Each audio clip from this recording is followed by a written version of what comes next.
안녕하십니까. 오늘도 하나님께서 저와 여러분에게 복된 하루를 허락해 주신 줄 믿습니다.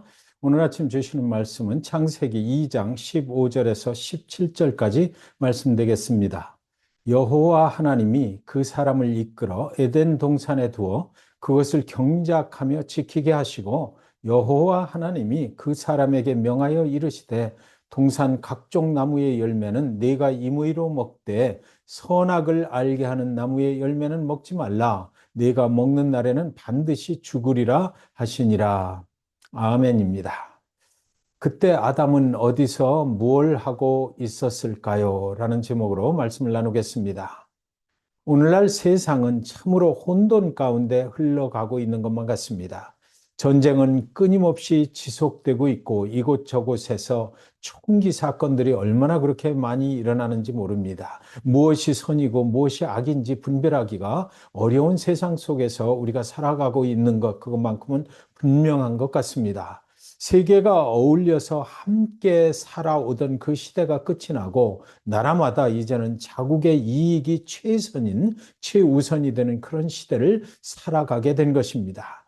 전기 자동차를 타고 다니지 못했어도 예전에는 전혀 불편함을 느끼지 않았던 그런 시간들이 그리워지는 것이지요. 검은색 흑백 TV의 채널을 손으로 돌리던 시절이 그립습니다. 그때가 더 좋았지 않았나 이런 생각이 들기도 하는 것입니다.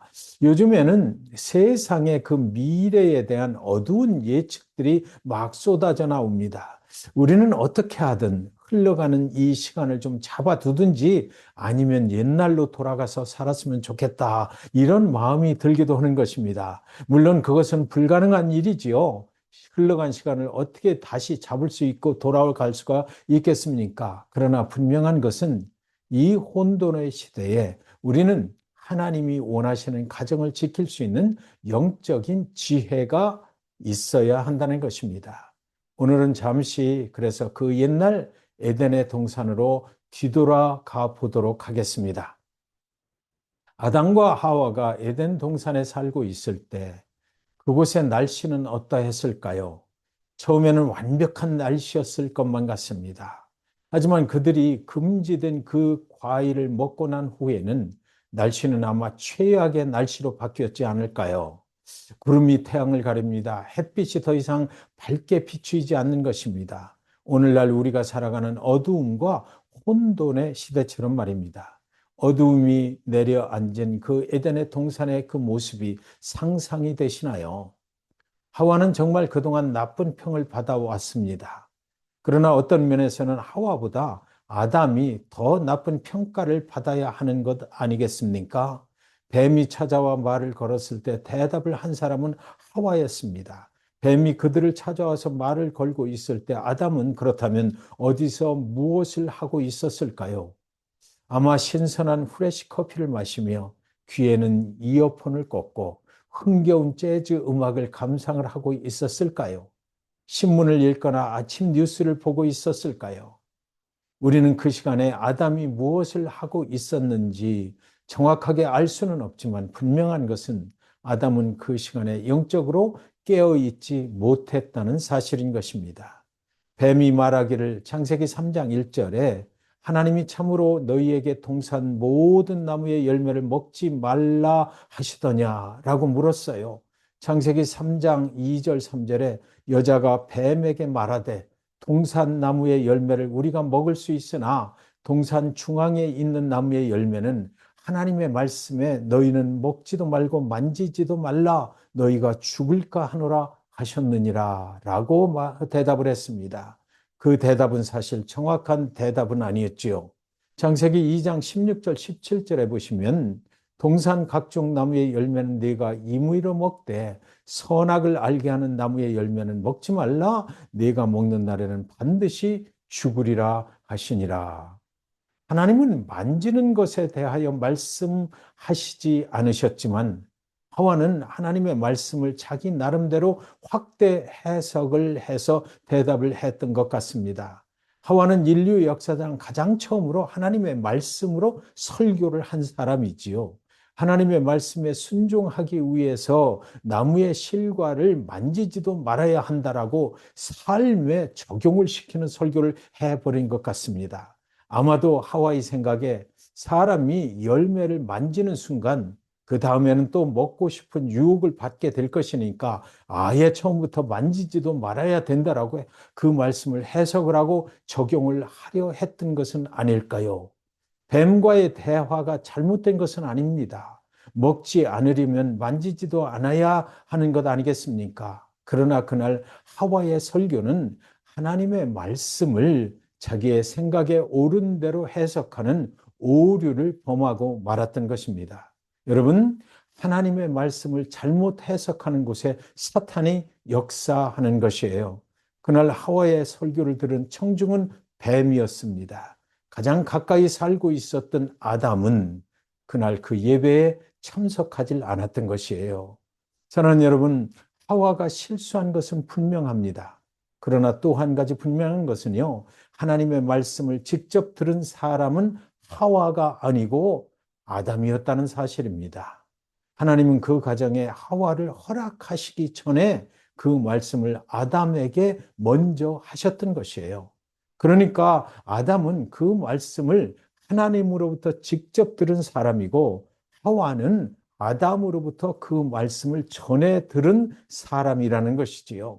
그러니까 아담이 하와와 한 가정을 이루었을 때 아담이 하와에게 하나님이 그 나무와 열매에 대하여 무엇이라고 하셨는지를 하나님의 말씀 그대로를 전하지 아니하였을 가능성이 크다라는 것입니다. 여러분, 이때 아담은 어디서 무엇을 하고 있었을까요? 아담은 하나님으로부터 그 말씀을 직접 들은 사람이기 때문에 동산나무에 대해서 더 정확히 알고 있었을 텐데 아담은 하와가 뱀과 대화를 나누는 동안 왜 전혀 끼어들거나 말리지를 않았을까요? 드디어 하와는 아담에게도 열매를 권했어요. 아담은 그것을 그냥 받아 먹어버린 것입니다.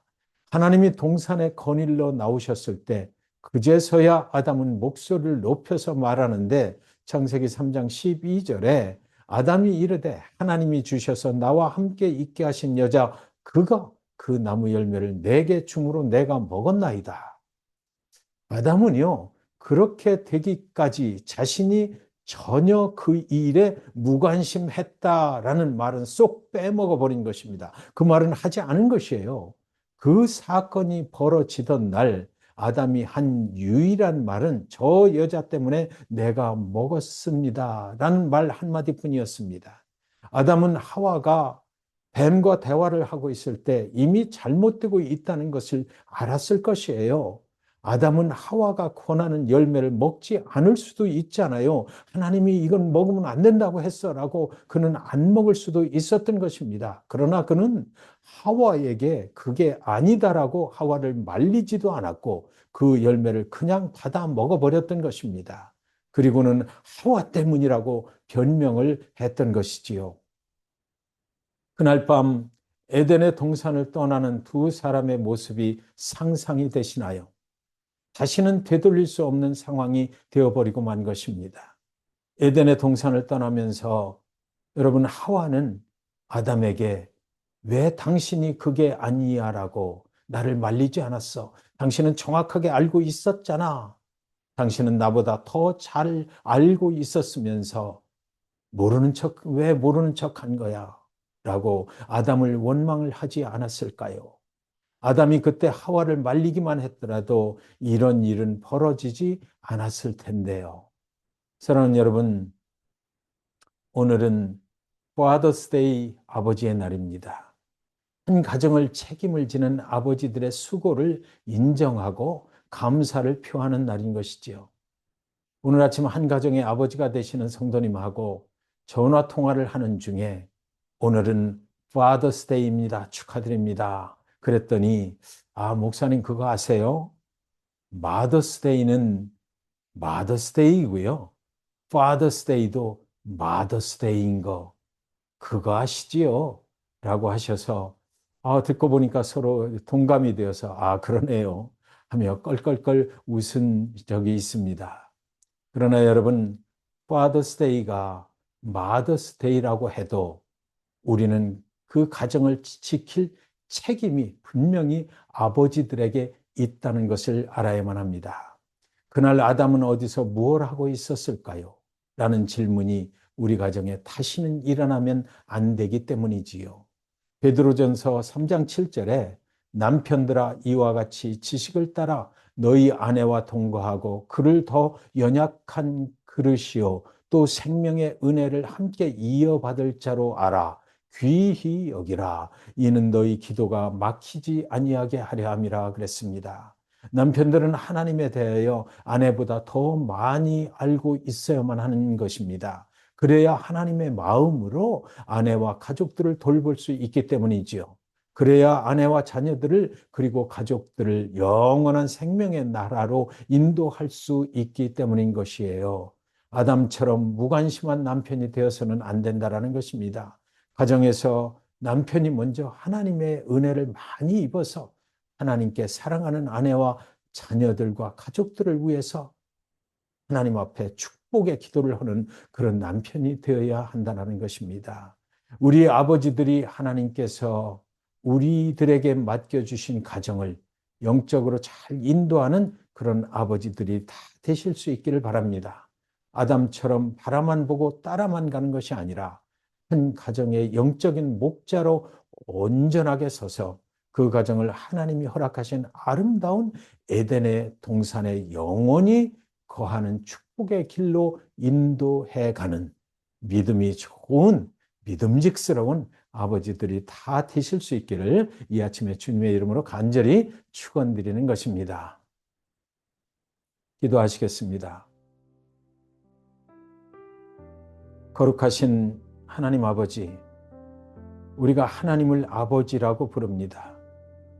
그래서 하나님처럼 우리도 거룩하고 가족들로부터 신뢰받을 수 있는 믿음의 아버지가 되기를 원합니다.